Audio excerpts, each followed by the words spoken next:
Okay, breaking news. If you're just joining us here at CNN, we've been following the story on Tiger Woods. Reports that he was in an accident involving a 2009 Cadillac SUV. And what we are hearing from the Florida Highway Patrol, to get you the latest here, is serious injury, alcohol not related.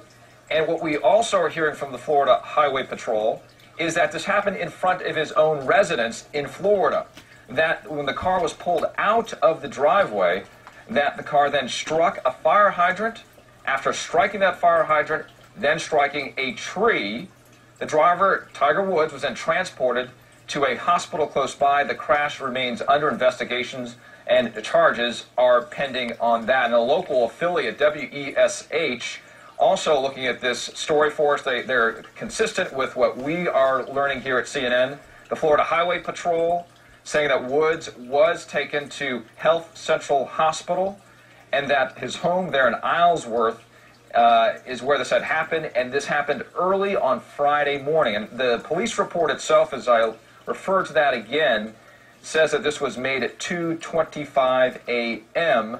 there at 6342 Deacon Circle and Deacon Court in Orange. So again, this is happening coming out of Florida. We just learned this within the last 20 minutes. Again, Tiger Woods, which everybody so well knows, in an accident that has caused him to sustain serious injuries, according to what we've heard so far. Were there others in the vehicle at that time? We do not know. We are still looking to determine where exactly this happens. If we can get you some detail in terms of video or more information, we will have that right here. But again, Tiger Woods driving a 2009 Cadillac, crashing into a fire hydrant and then a tree with serious injuries, and then taken to a hospital. That is all we know at this moment. For the CNN, Patrick, you've spoken to, as we know, this is a bit of the off season in golf.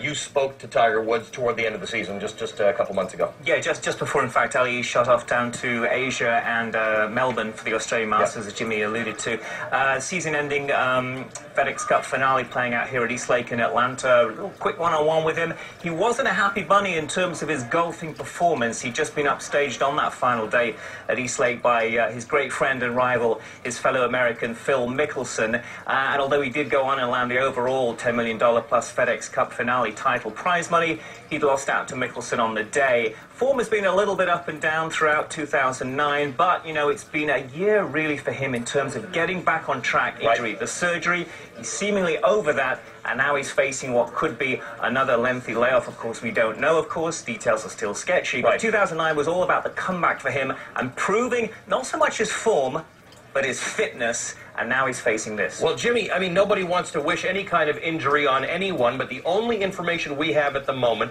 about his condition is an unconfirmed report that he has facial lacerations, and another unconfirmed report from the mayor of Windermere, Florida, that he's been released from hospital. If those two things are true, then that's a good outcome of a bad accident. I guess. At this point, I think everything is highly speculative. You got to remember that he won the U.S. Open 2 years ago playing a broken leg. So, this is a guy what's your sense of where he is in his career of greatness as somebody who's been described as one of the finest athletes of all time, somebody with an ability that goes beyond the average of the best? Well, this is the subject of much debate all over the world. I can just tell you this. I was actually preparing something for next week in our broadcast and looked at some numbers, and I can tell you that in the heart of his career, Jack Nicklaus won 15% of the time he played. Right. And that pretty much set the standard for success in golf. Tiger Woods, over the last 10 years, has won 30% of the time that he's played. So it's double the success rate of the best player to have ever played the game. So, wow. Endless discussion about Tiger and what he's accomplished and what he might yet accomplish. But, he's also one of the fittest golfers, certainly. And, it's been said many, many times that this is a guy who looks more like a big defensive back, like a strong safety, maybe even a linebacker than a golfer. Than a golfer. What do you think, Patrick? Yeah, I totally agree. I will say that Tiger Woods was always aspiring, and still is, always had something to aim at, always had to eclipse Jack Nicklaus, and still is.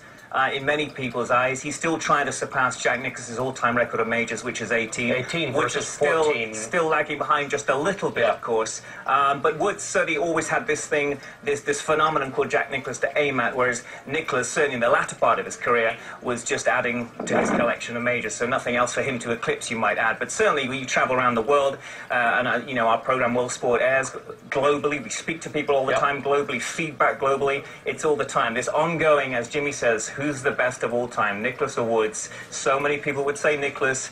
A good fair few would say Woods, though. All right, Patrick Snell, thank you so much. Jimmy Roberts, thank you both for your help on this story, this breaking news story about injuries that have been sustained by Tiger Woods in a car accident early this morning outside his home in Windermere, Florida, in the Orlando area. We're going to stick with this and other stories that we're bringing you. Stay with us. You're watching CNN.